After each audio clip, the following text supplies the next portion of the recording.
Where is cutting done? Is there a pattern maker in the factory? If there is no pattern maker in the factory, where are patterns generated? Are the patterns computer generated? Does the factory use a paper marker? Is the paper marker computer generated? Are die lots separated when spreading fabric for cutting? How are die lots separated? Does the factory have automatic positive feed fabric spreaders? Is non-stretch fabric relaxed for a minimum of 5 hours after spreading and before cutting? Is stretch fabric relaxed for a minimum of 12 hours after spreading and before cutting?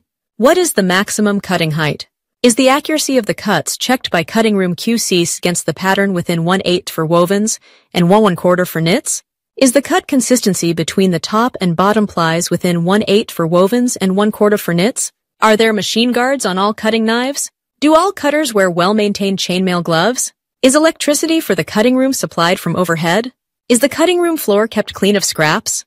Are there permanent QC in cutting? Does the QC check for tension, top-bottom? Are records kept by lot?